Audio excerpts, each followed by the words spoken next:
Hey everybody, it's Romania Black, and we're on volume 15 of Attack on Titan's manga, and what is even happening? Oh man, there have been a lot of comments about volumes 13 and 14. So many, in fact, that I've not gotten through all of them. So as I'm recording this, I have like a bunch of notes that I want to go through before we start this. But with that being said, I very much am acknowledging that I have not gotten through all the comments for volumes 13 and 14 yet, and so I will probably try to dive into those, and they will probably be in volumes 16 and 17 along with other comments as well. So just bear with me because there's a lot people want to talk about, and I'm like, oh my gosh. But yeah, I went back today and watched episodes 1 and 2 of season 3, part 1 of Attack on Titan. It had been a while since I've watched the anime, and I was flabbergasted by, and don't get me wrong, there's been some people in the comments say that they like the anime more, and I get where those people are coming from, because a lot of people that have talked in the comments, they're like, there's a lot of repetition in the manga, like the set pieces, we go from here to there, and I get what the anime did as far as streamline the action and the plot to get the pacing to where it is. I get that. And so if you are somebody that likes the anime more than the manga and how they've handled these first 2 episodes or these first 2 volumes, like 400 pages. My thing is, though, I totally agree with where people are coming from, and you are all valid in your opinions, because I get why you would prefer the anime more. I do. And the animation of the Levi fight with Kenny and his men is just like, I hadn't watched it in like over a year, and I was like, this is so good. I was just like, my reaction was pretty much how I feel now. But my thing is that they basically took 400 pages worth of content, 400 pages, and condensed it into 2 episodes. And not even all of the 400 pages, because the stuff with Armin and Jean and the girl that gets shot hasn't even been resolved in the manga yet. We ended off the volume last time not having that resolved. So it essentially is like 420 pages of content wrapped up into 2 episodes. And I can very much understand why people that were manga readers would be frustrated. Because yeah, as I talk about in the comments, there's a lot of stuff cut out, a lot of stuff that would definitely be more beneficial later on. And, you know, and I don't want to point fingers at Wit Studio, because Wit Studio at the time probably had no clue how much of this was going to come back in the manga in season 4. They probably had no idea. They're probably just like, oh, this is just extra dialogue stuff that's going to come back. We can shave that off. But the problem is that later on, when it does come back and has a big impact, you're like, why was this not here? So again, I feel like it's the never-ending debate of, should we make anime adaptations exactly like the manga, or should the studios be free to cut some corners and take some liberties based on what they think would make a more well-paced narrative? And I think that you can find an argument for both sides. And so I don't want to say that the people that prefer the anime are wrong. I know for me, as somebody watching the entire series as a whole, I feel like the manga has given me so much better of a look into Levi, into Eren, into Historia in these 2 volumes than I got in the anime. And a lot of the questionable things I noted in the anime about the characters have been answered in these volumes. And I was like, well, damn it. I was talking with Be Happy in the Discord, and Be Happy was like, yeah, I didn't want to say anything back when you were really giving Eren a hard time. I knew you were going to get into the manga, so I didn't say anything. I'm glad you didn't, because I'm like, now, I mean, I'm not saying that I'm fully on board with Eren and the rumbling by any stretch of the imagination, but I definitely understand his character so much more after reading these volumes, and it's so much more heartbreaking. I'm like, oh my god, now I get a lot what people are talking about. So yeah, so I want to dive into the comments before we start this volume. Talking about Levi and Mikasa, and the fact that they've killed humans before these volumes. I think that's something that should be brought up, because Armin and Jean and Connie and Sasha have a very deep problem with attacking humans. They're like, we signed up to attack Titans, not humans. And of course, you know, we figured out that the Titans are humans, essentially. So you would think that that'd have some bearing. But again, it's how they look, right? How the enemy looks. If they look like us, it's a little bit different, right? But Levi and Mikasa, they've killed humans before. Mikasa's killed a person before this whole event even happened, and Levi has too. So they're not as bothered by it, and that's kind of a message about the desensitization that happens. And I wanted to compare it to Vinland Saga, where it's one of those things like once you kill somebody, that weight is there, and it only grows bigger, but the weight of the sin only grows bigger, but it doesn't necessarily, how to phrase this, it just, once you kill someone, it's like you are forever changed from that, right? And so Levi and Mikasa have been forever changed, whereas Jean and them are seemingly innocent in that regard. Little Dude kind of pointed that out alongside, and Little Dude was one that brought that up.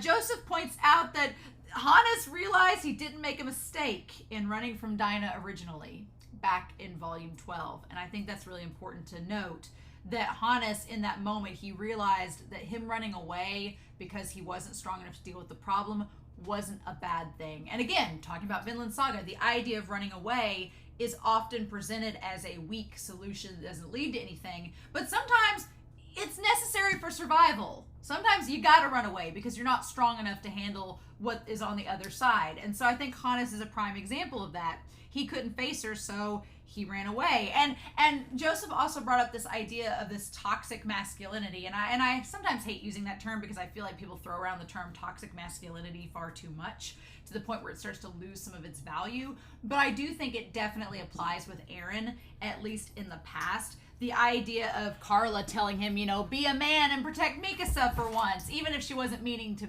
you know, have that, you know, meaning behind it. It has deeply impacted Eren, right? And the idea, it's been compounded by not only him not being able to protect Mikasa, but it's also been compounded by the guilt with the deaths that he thinks he's responsible for as well. And Eren considers himself a monster. He's considered himself a monster since the trial, way back in season 1. And I think that's something that should be brought up, is that Eren has considered himself a monster way back since that original trial, because Joseph points out how he was saying, I'm a monster, but Mikasa has nothing to do with this. And again, that ties to Eren pushing Mikasa away. He's like, I don't want her involved with me and lumped into me as a group because she's not a monster like I am. And it's like, oh my God. And then, of course, once Eren gets his future memories and realizes what he's going to become, that's something too, is that once he kisses Astoria's hand, he not only gets the memories of the past, he also gets the memories of the future. The thing that Isayama smartly does is Isayama does not show us what all Eren gets. And so that's so frustrating, right? Because we don't know exactly what Eren has seen of the future. We don't know. We don't know what Eren's seen in the future. We don't know if he knows the context of it. We have no clue. But whatever Eren has seen, we assume it includes the rumbling. Eren is well aware of what he's about to do, and he is aware that he's a monster and doesn't deserve any of their affections. But he's doing this to save the people he cares about, and it's just one of those moments, right? One of those moments that he's going to become a monster like he claimed Bertolt and Reiner were. And it's like, oh, the irony of all ironies. I do agree with Joseph, and I'm really excited because right now we're kind of getting into the Eren that I like most. The Eren I liked most in the anime was season 3 Eren before the basement. It was season 3 Eren when he was so full of vitality and life. But anime Eren, again, Eren in this manga, he's not exactly full of vitality and life at this point, but he is getting some things. And the cover of this volume, I'm a little bit worried, right? Because the anime really pumps Eren up to be this great character up until the basement. And the anime, neglects some of those moments from the manga that shows that Eren has had a lot of questionable things happening in the background that should be giant red flags for us, the audience, that Eren's not stable, but we just have to gloss over it because there's no time, right? So that's going to be interesting to see how that develops as we go. Ymir knew Bertolt and Reiner just as long as everybody else. That was another point that was pointed out, that, Ymir had a stake in Bertolt and Reiner's lives because she knew them just as long as Eren and the others. So she didn't just want to see them die. That's a good point to make note of. Alex Johnson notes in volume 13 the idea of focusing on the common folk and the idea that the damages caused by Trost that have been done. It makes taking back Wall Maria even more crucial, and thus, like we talked about in the last volume, makes that whole idea of the public going against the government all that more validated. That is one thing. Like, I understand people appreciate the anime for cutting out some of the political jargon, but I think it's very helpful to have in this story so that we get a better idea of why the public kind of has the backlash that it does. Seeing Trost in such desolation helps to reinforce that idea, so I really liked that. Prince Kumar noted that Eren laments in volume 12, or I guess what I'm trying to think, that he laments for Armin and how Armin can see the world. Oh, in volume 12, he laments to Armin that Armin can see the world that Eren cannot. And thus, it makes it to where Armin can see things that Eren can't, and thus he's freer than Eren, which is interesting. Prince Kumar also noted that Isayama said that Eren and Armin was his favorite ship, and I was like, one, I wanted to see receipts, because I'm like, when the hell did Isayama support a BL ship? Because I need this in my life. But also, I'm like, when did this happen? I want receipts. I want actual documentation. Sometimes when people in the comments, they're like, in an interview, Isayama said this. And I'm like, okay, well, where's the interview? And then they're like, I don't know. And I'm like, I'm a teacher, damn it. I want a works cited page. I want in-text citations. I want MLA documentation. Show me where this interview is. And I've yet to hear a reply from them. So I'm a little bit questionable about that. But also, I want to be careful because I don't want any interviews or information from interviews that happen post season 4 part 2. So if this interview is something from the end of the series, I don't want to know about that yet, because that could give me hints of things that are going to happen in the last part that I don't want yet. So maybe that's why they've not replied. Maybe they just got that off of a random Twitter post, but I don't know. I mean, I could see Armin and Eren being a ship, but they've never been like a ship I've been like, oh yeah, but maybe by the end of the series I'll think that it is. I don't know. But yeah, I was like, the moment Isayama was supporting a BL ship, I want receipts. I want to see this. But after, I only want to see receipts if it's before season 4 part 3, and if it isn't, then I want to see it afterwards. And then Dossie had a ton of information in their comments, and so I'm just going to kind of gloss over the basics, because I realize I've talked for a very long time already. But things that have been cut from the anime from volume 13. Eren apologizing to Mikasa on top of the wall. Historia begging Eren to save Ymir and having an emotional breakdown afterwards. Eren acknowledging the soldiers lost in the hospital room and that he'd see them, or Erwin acknowledging the soldiers lost in the hospital room and that he'd see them in hell. A lot of the Erwin stuff was cut out from the anime. Connie visiting his mom and lamenting that his family is gone. That was cut out. Eren reflecting on the death of the Levi squad. That's probably my biggest thing that I'm like, the anime should have, going back and rewatching episode 1, it is a travesty. That would have been just a quick 5-second thing you could have included to show Eren's emotions, but they just completely cut it. They even show when Levi walks into the cabin, they show the group standing there in the same order that they are in the manga panel. I'm like, you went to that much trouble, but you couldn't show us Eren lamenting? I was like, no! That part did make me frustrated in the episode. I was like, rewatching it, I was like, oh, that would have been such an easy moment to include, and they didn't do it. Ugh. So there's that. The Levi squad talking, or the new Levi squad talking about political chaos. There was that left out. Historia talking to Connie about Ymir and the fact that she kind of was helping him out, whether he thinks so or not. The boys throwing rocks at Historia. We get that in the ED instead, so that's kind of an iffy one there. Eren's experiments and Levi's speech to him about freedom outside the walls would have been somewhat important thematically, but we left that one out. Levi seeing the mom in Trost and reflecting, probably thinking of Kutchel. That was left out.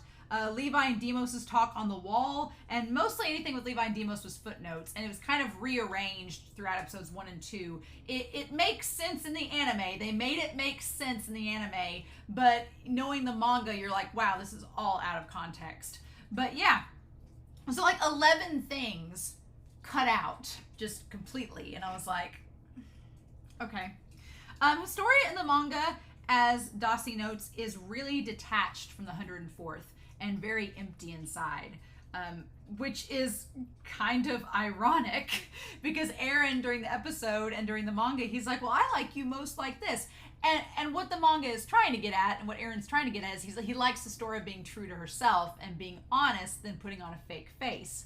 That's what Eren means, but it's really hilarious and ironic because Eren being like, I like you like this, and she's like empty inside and detached, and then you see a season and a half later when Eren is empty inside and detached, and it's like, wow, you liked it enough you decided to imitate it.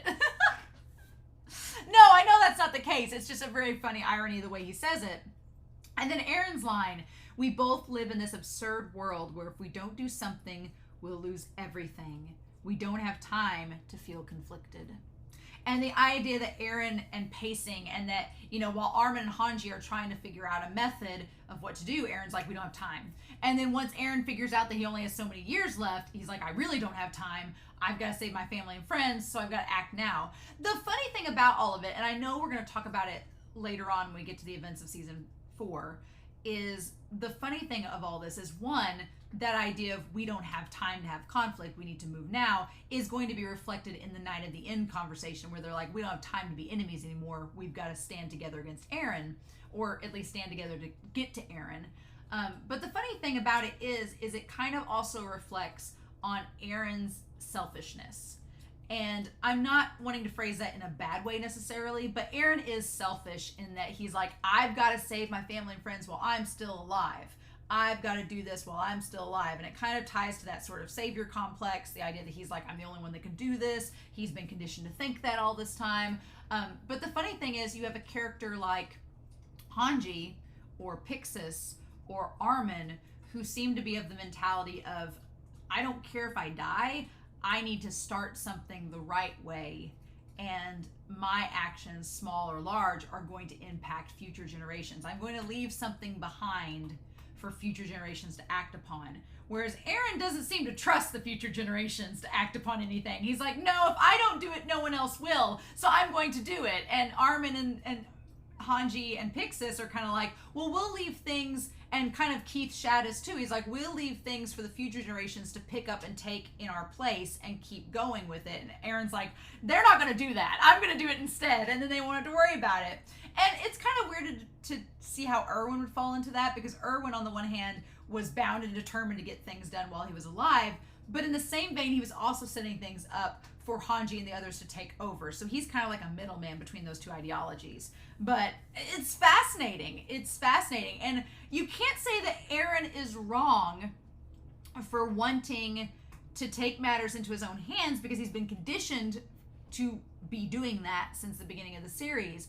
The thing you can take umbrage with is what he decides to do, and the fact that he doesn't think about some of the ramifications of what he's doing, or if he does think about it, he doesn't care. And so it's like, ugh! So it gets a little bit, it gets questionable. When we get to season 4, it's just going to be like, oh, what do we do? I'm feeling these conversations are going to get really long all over again. And it's starting to rain outside, so there you go.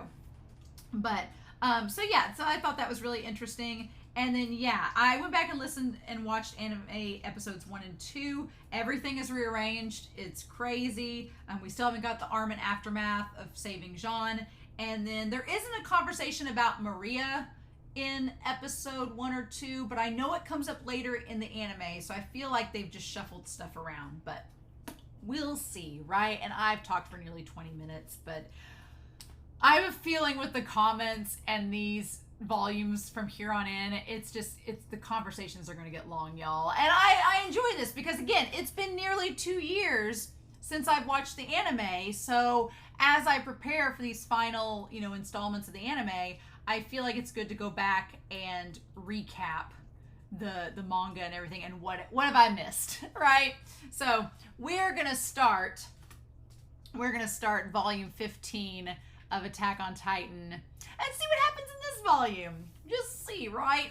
And we're gonna do that here in 3, 2, 1. And this cover, y'all, the very, very plain white cover is interesting, with the blood on his mouth, which you can, is reminiscent of the Titan eating, and it's also the bit. There's a lot of symbolism there, and then it being all in white. We're getting sin. Okay, and then it turns to black. Soul of a heretic. Trust and reply. Okay, trust and reply. Those episodes. And then sin. Ooh. So this is episodes 3, 4, and 5. Essentially, we took 2 volumes to get through 2 episodes. And now we're doing 1 volume to get through 3? What is this pacing, Isayama? What is this pacing? Hold on. Because episode 5 is Sin of the season. So what? What are we doing now? What are we doing? Oh my god. Alright, so everybody, Marco's still dead. He's still on there. But now we have Kenny Ackerman and Rod Reese included as well. Alright. And then, oh yeah, we get the reporter. The reporter and his son. Yep. And then Niall sitting there worried about what's going on. I forgot about the reporter and the 2 reporters. I forgot about them. Yep, so the official words. They're going on about Captain Levi. Humanity's strongest soldier escaped. Uh-huh. Yeah, God, just reinforce Levi's status, right? Does that mean the Interior Squad did this? Uh-huh. And he's... oh, Pure. Is it Pierre? I thought they said Pierre in the anime, but Pure. And Doc. Pure and Doc. Okay, there we go.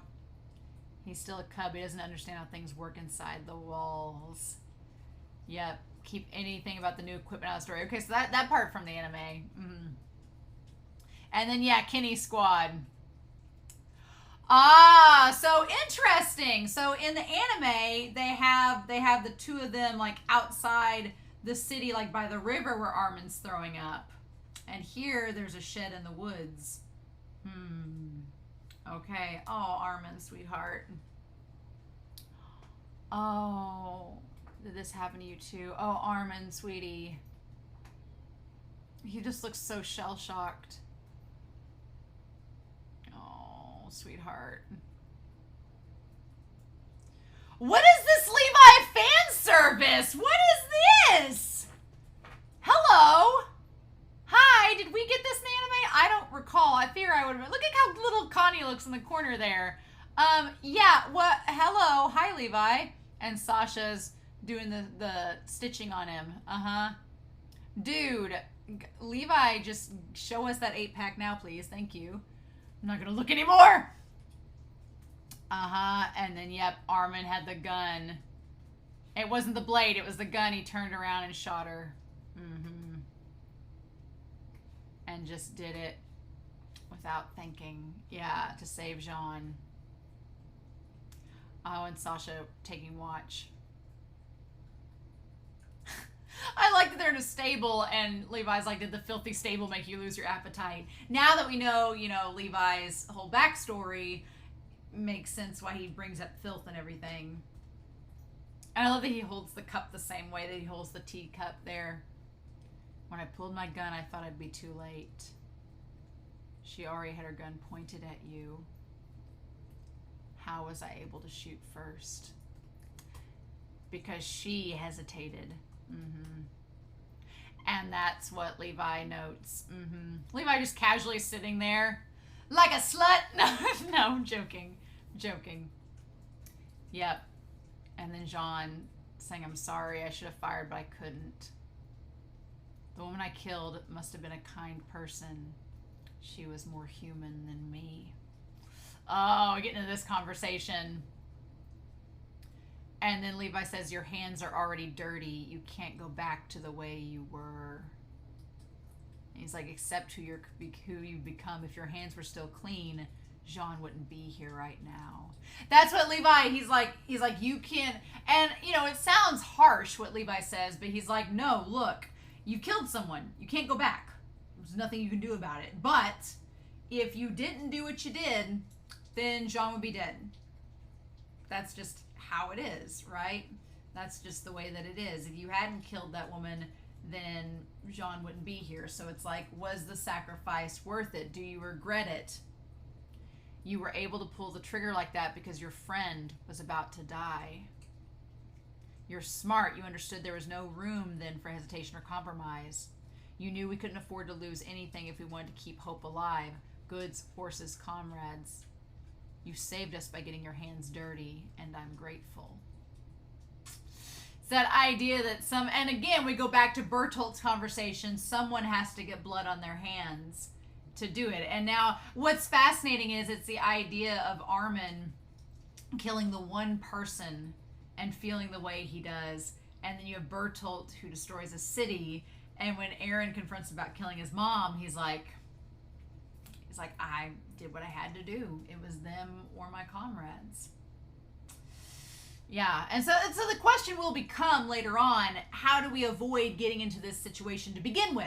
That's going to be the question, you know, how do you, because humans themselves are going to be like this. They're going to pick sides. They're going to pick people they're close to and want to protect them more often than not.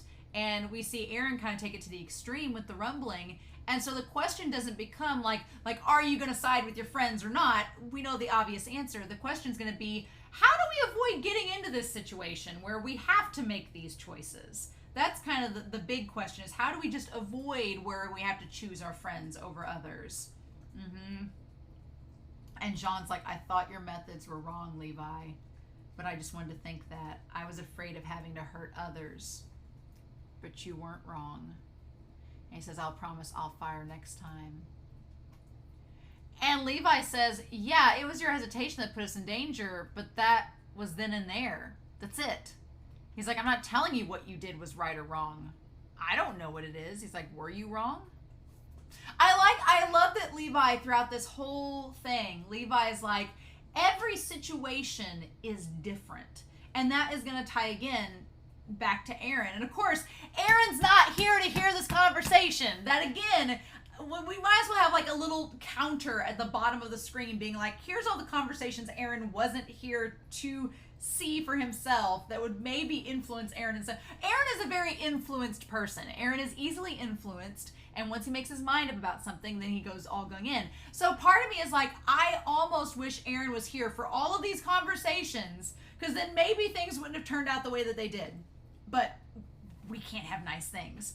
But yeah, I like that Levi is like, look, every situation is going to be different. You can't say I'm going to fire every time I see somebody or get into a situation. He's like, that's not going to work. He's like, you just have to judge.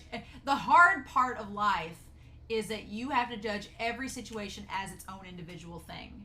And you can't just say, I'm going to come in guns a-blazing every single time and then not worry about the casualties. He's like, you can't do that. You've got to treat every situation separate. And that's what makes it hard. And he's like, you might not have been wrong back then to wait. We can't know. It's just whatever we do has to be stuff that we won't regret and that we think will not negatively impact the future for us. And it's like, yeah. Eren wasn't here to hear that conversation. And now we're at Marlowe. Yes, Hitch and Marlowe. So we are going back to this, episode 3. Okay. And then, yep, Hitch. I didn't want to partner with you either. She's like, well, fine then. I feel bad for Hitch knowing that, you know, Marlowe didn't realize till he was about to die that he liked Hitch, and Hitch liked him from the beginning but never said anything. She's more like Annie than she realizes, right? We haven't found Annie. Yep. And her stuff's still there. Again, I always feel like Isayama has drawn Hitch and Marlowe different than any other character in this series so far, and it's so fascinating to me. And then there we go. Yep. And there's Levi and the others turning around and getting him. Don't make a sound, right? I still love that. I think this is the first time in the anime we got to see Connie's little Luffy hat, which is hilarious. But what's also funny is, like, I think Connie is Connie a Taurus? I feel like he is, and Luffy's a Taurus too. So maybe there's some tie in there. Maybe Isayama's just being funny about that. Who knows? And he's like, we have to find out where they took Eren. We have no time. And he's like, Captain Levi in the flesh. I love that Marlowe's like kind of fanboying about Captain Levi. Like, oh my God, he's actually here. Oh my gosh. Okay, and so they're talking about what to do with Hitch and Marlowe. It's your fault over 100 Stohess citizens are dead. That's when Hitch brings it up. Yep. She's like, you were friends with her. And that's when they're like, yeah, Annie's the Titan. Yeah. I like that Levi just comes out and says it. He's like, Annie was the Titan. Like, duh, she's being held right now. They don't want fresh recruits to know that. Oh, those faces that they make. Oh my gosh, Isayama. The shadows on their faces. It's so good. And Levi's like, it makes me sick. We're all in the dark when it comes to how the world works. I love it. And then, of course, Hitch is hit really hard by this. I like that Marlo says, I don't think what Levi is doing is wrong, but did the Survey Corps murder Reeves Company workers?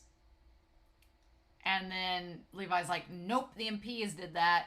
But whoever wins will decide what's in the history books. Yeah, the victors are the ones who write history. Whether it was true or not. And then Marlo's like, then let me help you. I love Marlo's like, I have this insane sense of justice, right? To do whatever it takes to right the wrongs of this world. He's like, I'll be far more effective than your disguised soldiers. And I like that Levi's like, what the hell's up with you? Levi looks so buff in that one shot. That's really good. And then Jean is reminded of Eren. I always thought it was fascinating that Marlo, of all characters, Marlo's the one that reminds Jean of Eren. I thought that was always so interesting. Because Marlo, from the outside, you don't think he's like Eren at all. But then, yeah, he really is. He's just a little bit more, I would argue he's a little bit more perceptive than Eren. Because even Eren wasn't like, Marlo back in season 1 was like, the system's the problem. And Eren's like, the Titans are the problem. And I was like, maybe Marlo is onto something. A blockhead. And Levi's like, I'm not getting you involved. Nope. And John's like, let me handle this. And I like that Levi, in hindsight, Levi looking at Jean, kind of knows exactly what Jean is going to do. And he could have stopped him. But he was like, I'm going to trust you. That's the thing. One thing that I think separates Levi and Eren so much is that Levi has a lot of trust in the people he works with. Because he knows that whatever they end up doing, it is their prerogative. They're choosing it. They'll have the regrets or not. And I kind of love that because Eren doesn't really trust anybody. Eren has had so much trust issues throughout this, and rightfully so for a lot of reasons, but Eren's like, I'm not trusting people. No. And I think that's so fascinating that Levi trusts so much where Eren's like, nah. And so that's when John's a terrible... Jean and Eren have one thing in common. For the most part, up until season 4, they are terrible actors. They're not great. And he's like, you're gonna die here. I remember watching this anime episode and being like, Jean, what the hell? What is going on? And then Hitch is like, then he trips and Hitch like beats the snot out of him. Yeah. Oh my God. She just whacks him upside the head. I swear I'm on your side. There's no need for us to fight. Then give me the knife. Yep. You claim you're willing to leave everything behind, join us, and make the rest of the world your enemy. How should I believe that? Marlo kind of looks like Mob from Mob Psycho in some of these scenes. What makes you believe we can save humanity? Then why are you still in the Survey Corps? And that's what gets John. John's like, oh my God. He's like, nope. He's like, we're on the same page. Good deal. And then that's when she comes in and hits him. Oh my God. Yeah. You horse-faced freak. God, I love Hitch. She grew on me so much. I love her. Wait, Hitch. He was testing me. She's like, oh crap, I knocked him out. You remind me of a kid I hate, a certain dumbass. Oh my God, Jean, you say you hate him. I was really expecting us to turn instantly to Eren on the next page, but no. Is that the same person that Annie talked about? And see, again, I'm like, Eren, they all talk about you and love you. Why can't you believe you're not a monster, please? All right. And so then, yep, there we go. The Interior Brigade compound. I love that this is all, again, this is different than the anime. It's different. I like the interior. It looks like something out of Jurassic Park. There's going to be like raptors and bushes coming at them. I know, buddy. This time we strike. I like all the blades of grass and everything. Again, showing how much Isayama has really grown as an artist, like within 15 volumes, which again has been a long time drawing, but has changed a lot. Okay, Trust. Yep. Episode, chapter 60. Okay. And that's when we bring this guy up here. Yes. Where Eren and Krista. And this guy. This guy. Okay. Oh, God. Mikasa, the sword through the leg. Girl. And Levi just flipping up and doing all that crazy stuff. And then Jean with the gun there. And, I mean, they shot and fired arrows to their legs, which could still kill somebody. You could still bleed out from that, but it wasn't like an instant kill, right? It was treatable. Yep. Don't you sound brave? Uh-huh. They were just servants. What a horrible thing we've done. Levi's like, I love kicking people in the teeth, just so you know. Where are Eren and Krista? I like that he's calling her Krista so that she doesn't, calling her Krista so that they don't out that she's Historia. Oh, and then here we go. You've abandoned your own comrades. They're all going to hang. The one in the gallows first will be the man responsible for all this. Your leader, Erwin Smith. Oh my God. What a damsel in distress! And that look by Levi being like, oh, my captain's a damsel in distress, you say? Except he's not, but I mean, the way they frame that, it's just like, oh my goodness. And Levi's face, oh, those eyes. Oh my God. Uh-huh. To use your lives to save theirs. I love he's so short there. And he's like, yeah, just tell me where Eren and Krista are. Some Survey Corps lives are worth more than others. And only those dumb enough to agree to that join us. Ooh. And I love that Levi's like, I don't care. Just shut up and tell me where they are, mother trucker. And then he's like, I don't know. Kenny Ackerman is extremely tight-lipped. And yes, that's the point where Mikasa is like, wait a minute, Ackerman? That's my name. And Levi's like, Ackerman? That's the bastard's last name. Yeah, and he didn't know either. That always baffles me that he never knew Kenny's last name until this moment. And Mikasa's like, oh my God, we're all related. It's a small world after all. Yep. Especially the important ones. Uh-huh. You're a madman. Maybe. I love Levi saying I'm a madman. I love that Levi's like, yes, I'm crazy. You got a problem with it. And then that's when, and then that's when Hanji and them show up, right? Or it's Moblet, or it's Marlowe and Hitch. Yeah. The end of the Survey Corps. Yeah. So yeah, okay, now we're getting back into the anime, getting back into all this of the things that happen. And talking about Roy Doc, and Pure. A novel starring the Interior Brigade. How long has the paper been the King's PR department since the beginning? What? Wow, okay. Been controlling everything that gets written. Roy, why did you become a journalist? Pure, no man is an island.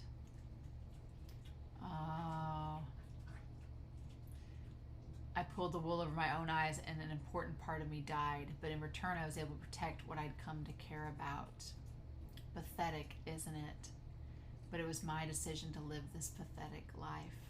And there's Hanji just showing up. But that's so interesting. That's so interesting. The idea of they pulled the wool over their own eyes to protect the people that they cared about. Which is sort of the opposite that Eren does. Like, this guy's talking about pulling the wool over his eyes to protect people. And Eren instead is like, I yanked the wool off of everything to, like, protect the people I care about. It's an interesting contrast there. I love that Hanji just shows up. They're like, hey, what's up? You reprinted my wanted poster. And then there's Moblet. Yes. Oh, Moblet. Get him in there. Uh-huh. I was just about to grab your hands and shape them into a shape that would never be able to hold a pin again. Oh my God, Hanji. How intimidating. You do as the royal government says to protect your friends and family. Of course you must obey them in this situation. I don't think what you're doing is particularly wrong. I love, but Hanji's again, the idea is it's not that what you're doing is wrong, but it's the idea of this is what we've got to do to protect the people we care about. So yeah. So again, this entire message is that like this whole series is talking about how different groups of people will do whatever it takes, whatever's in their power to protect the people they care about. But the problem is, how do we get to a point where we never have to get to where they're protecting the people they care about? That's kind of like the big thing that I think Isama, when we get to the Children of the Forest, is going to dive into, right? I just love Moblet, she's like, you're overreacting, Moblet. Hanji says you're overreacting, and Moblet looks the most expressionless. I love that Hanji, they're like, Moblet, you're being so over the top, and he looks the most chill. Like, what the heck? You keep following the government's orders, but that won't keep them safe. One day, I want you to report. For just one day, I want you to report the truth. There we go. Oh, is this Flagel? Is this Flagel? Yes, it's Flagel. Okay, all right, we're here. Man, we're just getting right to it. We're just cutting through everything. What is happening? For a second we did the slowest pace possible and got all the info, and now we're just like cutting through. Y'all. Oh my god. Why did you kill my dad? Oh. And then this guy crying. What the heck? I'm just here to bring back your corpse. For some reason he betrayed us and went over to join the Survey Corps. Has he really kept you in the dark? You're a real bonehead. Oh, and this is where Flagel was doing everything to get them to out everything and say everything. It's like we're just flying through it now. Oh my god. Uh-huh. Reeves would have been fine if he took his family and ran north. Uh-huh. A merchant needs to be able to read people. I chose the people who my father trusted. Look up, dimwits. Oh, there we go. And there's Hanji. Yeah, get him. All right. Oh my gosh. Hanji getting the action shots. Squad leader, you're being reckless. And then everyone heard. Uh-huh. And everybody heard them. I feel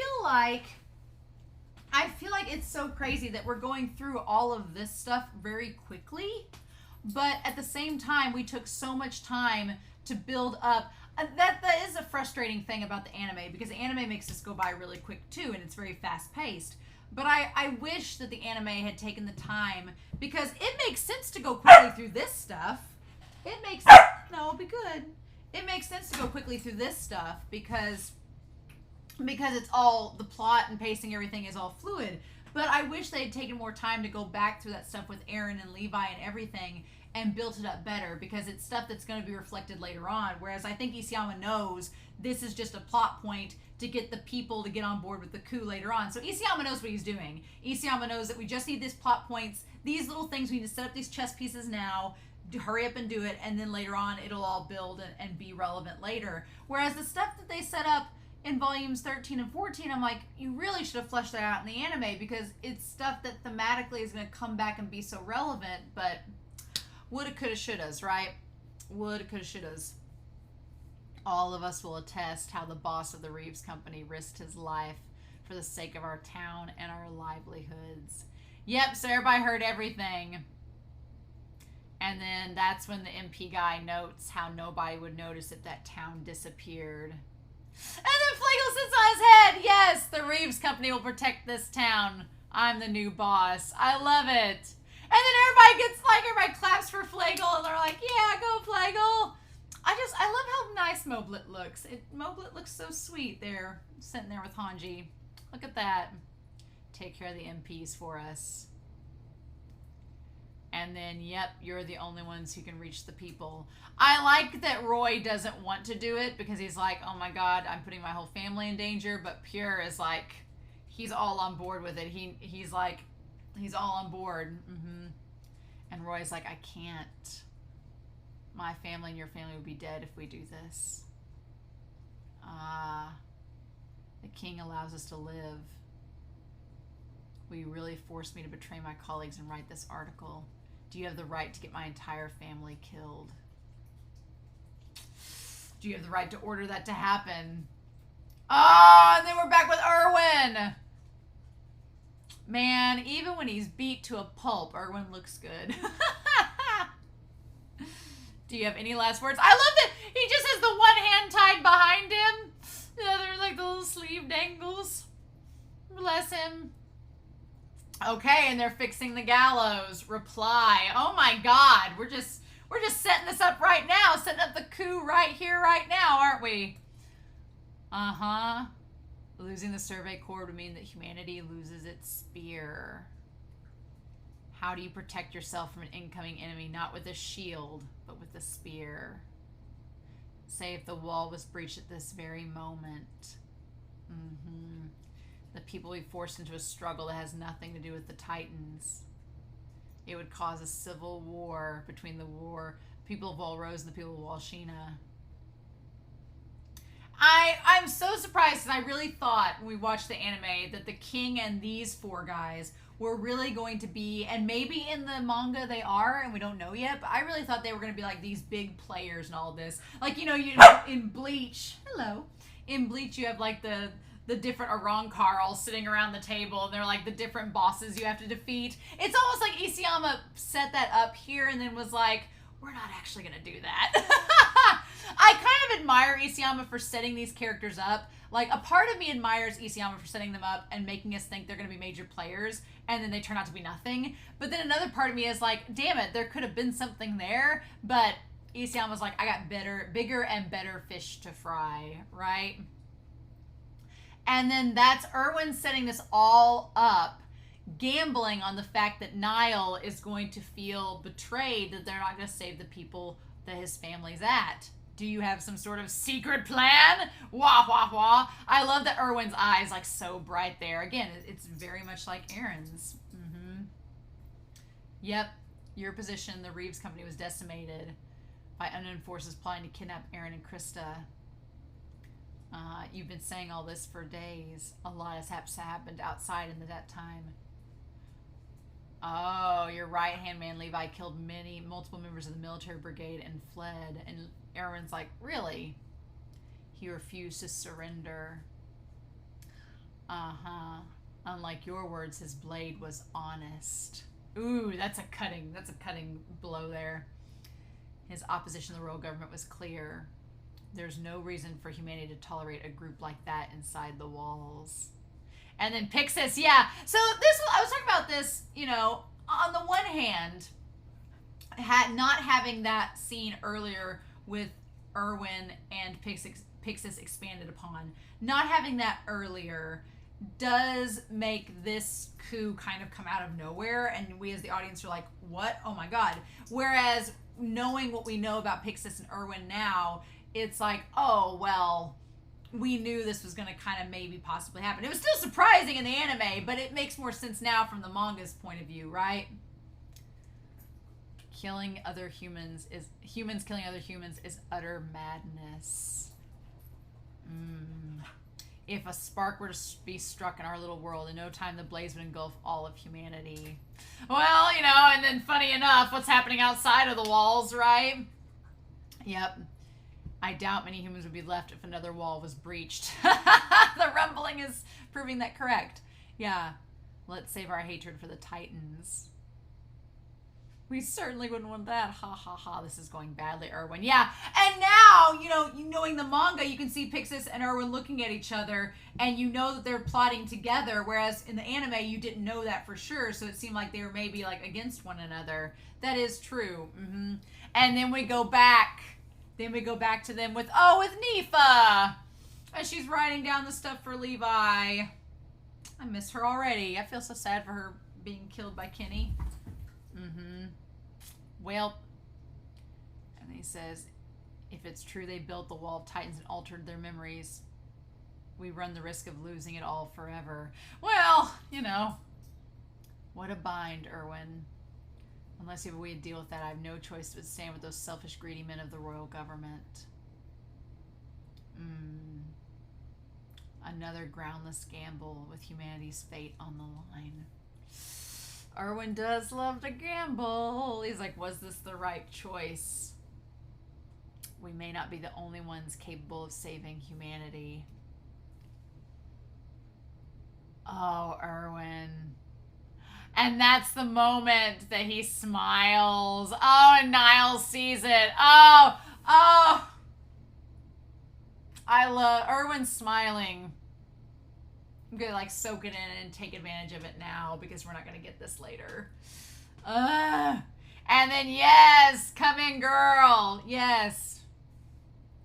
Wall Rose has fallen. Yep.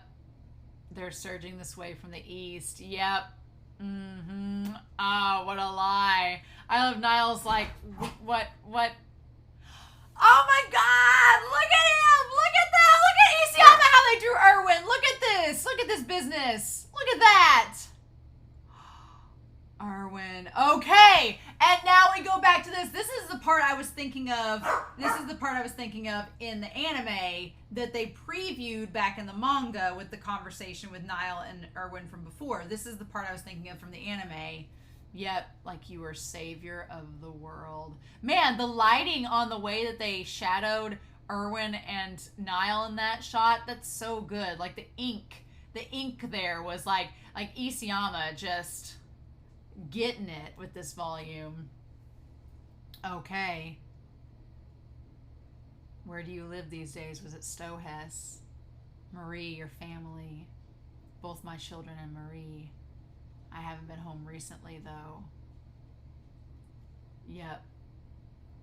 If the time comes when faced with the decision, I'm going to sit there and watch, and it'll be up to you to decide. You and them. And that's the you and them. He's like, Pixis's priority is we're going to save all the people, get them out, and get them into Alcina. And the them is the council that says, no, we're going to sacrifice them all to the Titans because that's not going to work. No. And Erwin's like, shut the gates and don't let a single refugee in, which means Niall's family is not going to be able to come in. Half of mankind is killed. And out there having like their little powwow there, you know, thinking about what to do, right? Why should we create new enemies? It could happen. And that's when Erwin's like, yep, told ya. And then, yeah, there's a silver lining. Now we have a way. We'll only need to wait a few days until they obtain it. There's no way we'd let popular will sway us. Yeah, until they get the founder back. Yep. Yeah, and again, this all ties to the idea of you doing actions to save the people you care about. And yeah, it does. It always goes back to Eren is doing his actions because he has people he cares about, and this is the only way he knows that he can save them against all the odds stacked against them. It's just genocide, right? Whereas this is a coup versus genocide. So, we'll have lots of options to talk about when we get to those volumes. But this is, again, Isayama has been reinforcing it over and over again that we fight for the people we care about. The decisions we make are for the people that we care about, so on and so forth. But I feel like we'll talk about this in season 4. But I feel like what Armin realizes is if we can keep these types of conflicts from escalating to this point, then maybe we can create an understanding between one another and get to where we aren't having to do things to save the people we love. We can just avoid all this, right? I have a feeling the conversations with that volume are going to be crazy. And Niall's like, I stand on Wall Rose's side. You'll have to get through me to do it. I'm opposing the crown. And then Zackley comes in because he's been waiting to do this forever. Yes, Zackley comes in to be like, yes, the report you heard was an error. There have been no Titan attacks. And then they're like, Pixis, Zackley, what? Let's have them show us whether they're suited to rule over the human race. They'll be the ones to make that decision. They're like, the soldiers and I decide to risk our lives. We were prepared to confess the acts of treason and offer you all of our lives. But since you decided that your personal wealth is more important than half of what's left of humanity, then this is no time to meekly accept our own deaths. Yep, and that's when they do the coup. Yep. And they just point at Erwin being like, your foolish actions will bring chaos, tragedy, and destruction to these walls. Well, I mean, yes. And then the paper. The testimony of Flegel Reeves. And all of them getting, wake up, you old fool! Oh my god, the fake king. Yep. You useless clod. Erwin, it looks like you win this one. You're not happy, Niall. Humanity's been forced onto an even more dangerous path than before. Oh my god, look at Sasha's face. Every time they read something, Sasha's face looks absolutely mortified every time. Yeah.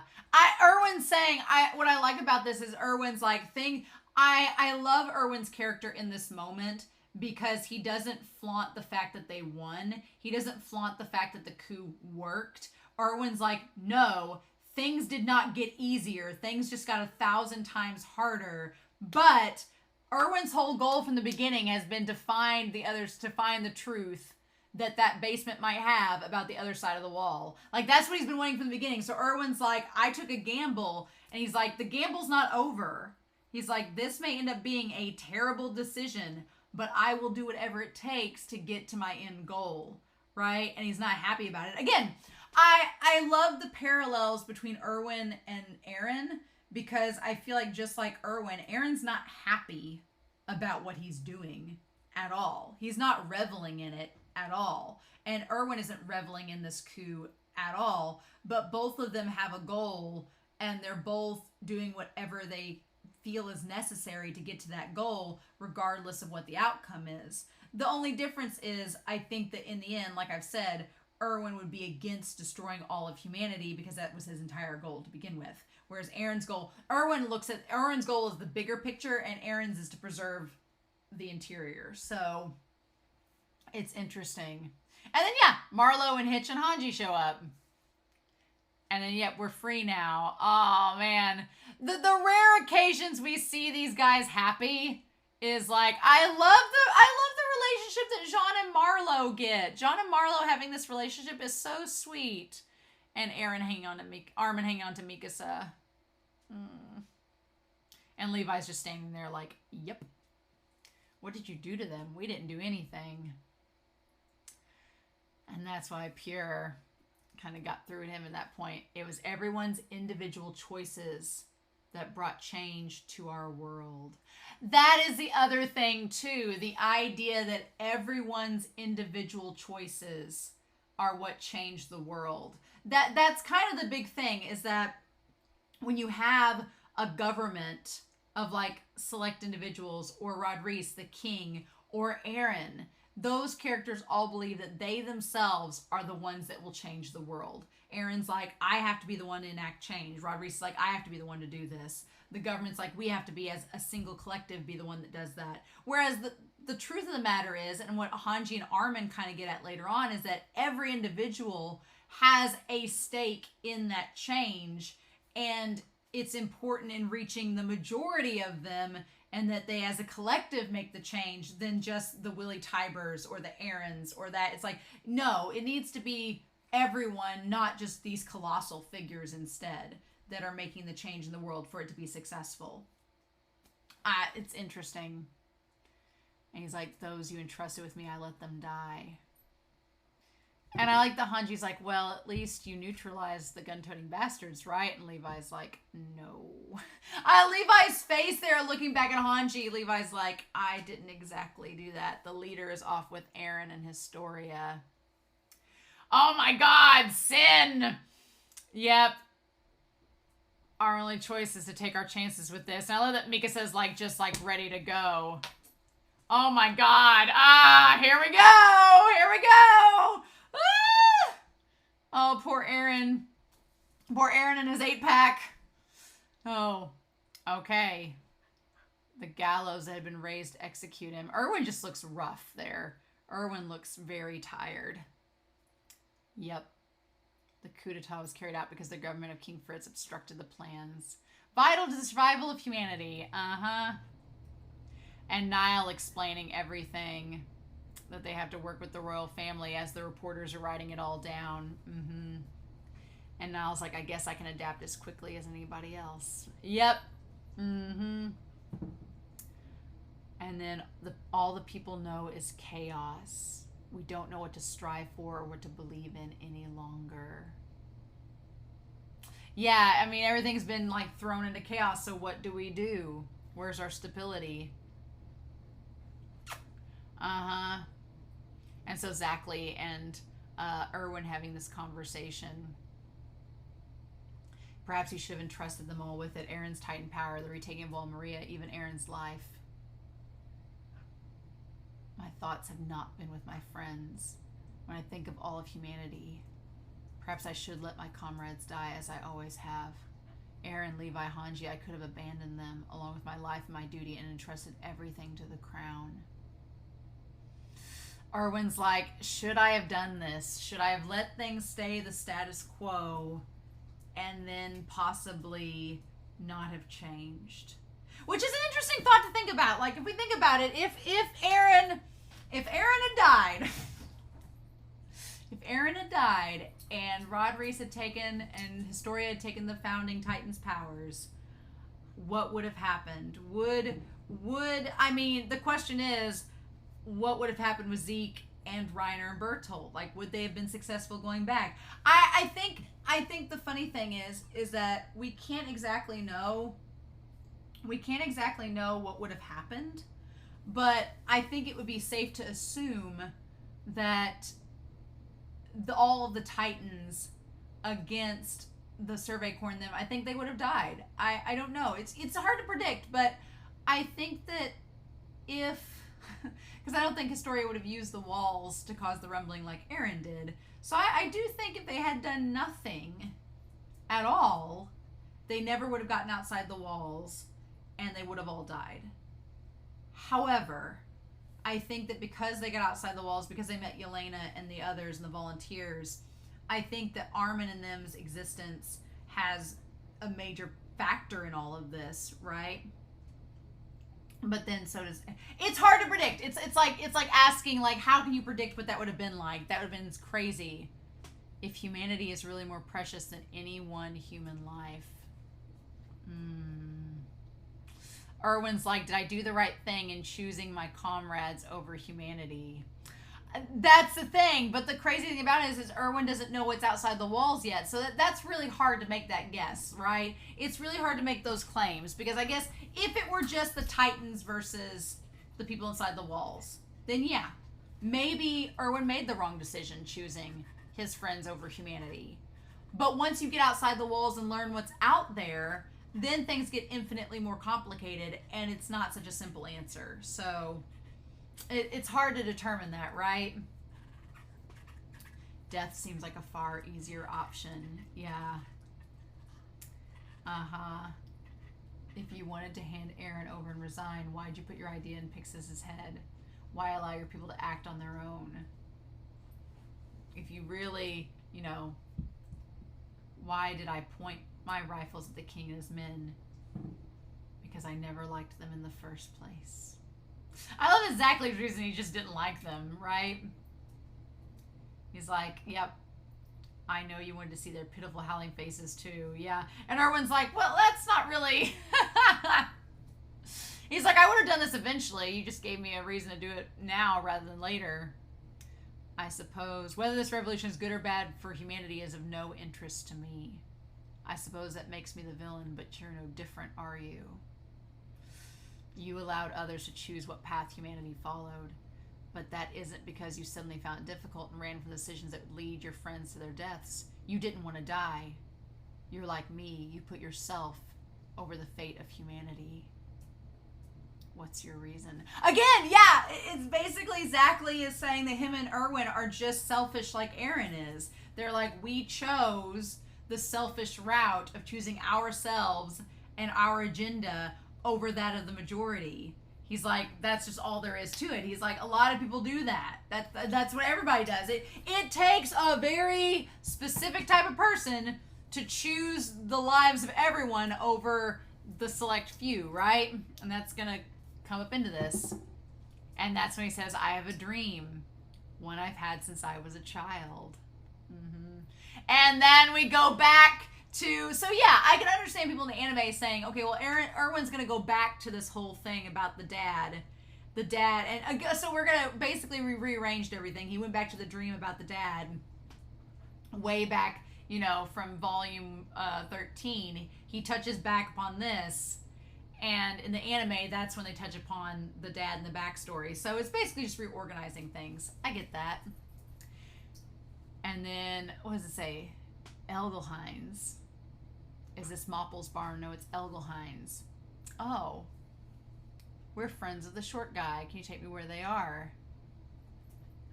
And then Moblet give Erwin a message. Tell him about the lead we found. Okay. And then I just love Moblet. Moblet looks so innocent. Look at him. Look at him. I'm going to savor all the Moblet moments we get because he's going to sacrifice himself to save Hanji. But look at him. He's so sweet. I love Moblet. Eren's going to be eaten. Yep. I'll tell you as we move. Uh-huh. If Eren and his story have fallen in the hands of the Reese family as our mission outlines and supposes, they'll be taken to the estate.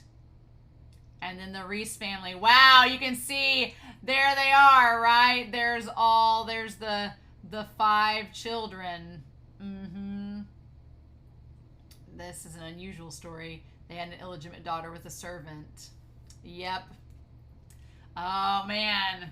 Frida. Yep, and there she be. The night while Maria fell, marauding bandits took advantage of the chaos and raided a chapel. Marauding bandits, we say. Oh, my God. Yep. No one saw the men enter. The entire Reese family had gathered in the chapel to pray at the breach of the wall. And Rod Reese was the only one that made it out.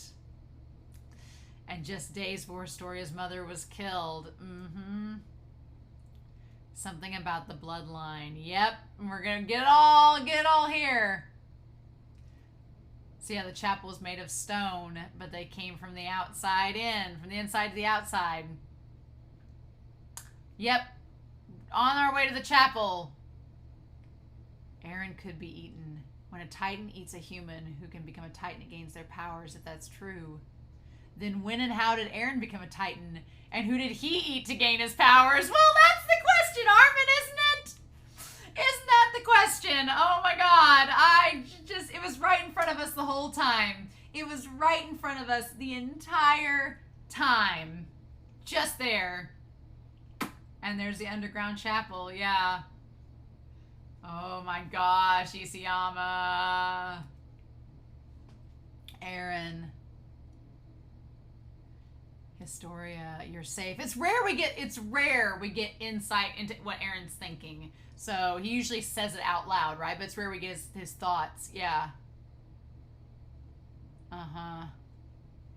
We misunderstood him. Yeah, he did what he did for humanity's sake.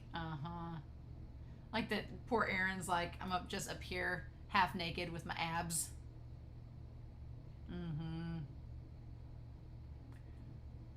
How much time has passed since then? What has that man told you? With his little boxing gloves? How many times have I been kidnapped now? Yes! I love that Eren's like, how many times have I been kidnapped? I'm glad that there's like a little bit of self-awareness in Isayama's writing here. Yeah, I've been here before. Oh, I love that! I've been here before! Yes, he has! Only he was here with Grisha! Oh my God! That's the thing, is that, again, the thing that's so mind-blowing is that Eren has memories of the future, or at least it seems like they're slowly seeping back in. He's been here before when he was with Grisha, right? Or he has Grisha's memories of being here before inside of him. It's just, oh my God. Isayama, you're writing. How dare you? It wouldn't be odd if you remembered it. Yep. And he says, we just need to touch him. Now, somebody was saying that maybe she didn't touch his clothing instead of his neck. But I'm like, I could have sworn. But yep, there we go. The secret place there. Oh my god. Yep. Mm-hmm. I'm glad they show us how built Eren is from all the Survey Corps, you know, ODM equipment training there. Oh my gosh, these things never happened to me. Whose memories are these? Oh my god. Yep. Frida. The founding, I mean, it's interesting the founding Titan was female at that time. Mm-hmm. And had the white hair.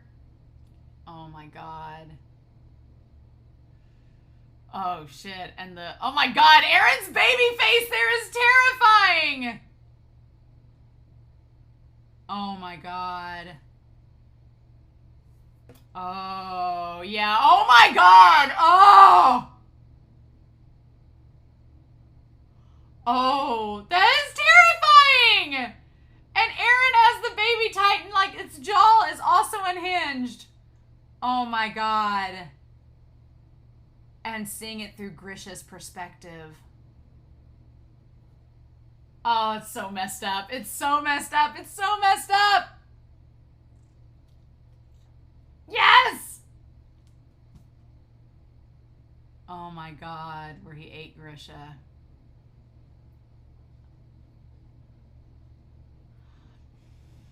Yep. Yep. And just show us his body there. Oh my god. Just show us his half-eaten body right there. And that's where you end it? No! Are you joking? Oh my god.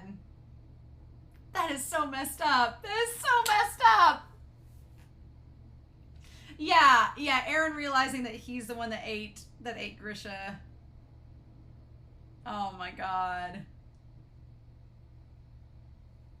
Oh, I can't imagine the manga readers when this all came out. If you were a manga reader and you got to this point, I'm so curious to know what you all thought, because this was just like, he ate him. Like this was it. Oh, well, yep, okay.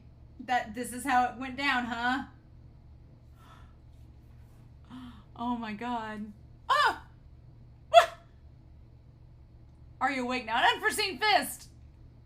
Another fight breaks out for no reason! Oh my god, coming this summer. I'm like, is that Isayama's meta commentary on another fight breaks out for no real reason? Like, why are we fighting? This is stupid. Oh my god. Oh my god. Yep. And then Grisha. Everything. What is his father's sin? What will the memories reveal? We're getting close to that damn basement. Ah! Oh my god. I mean, you know, I just, oh my god.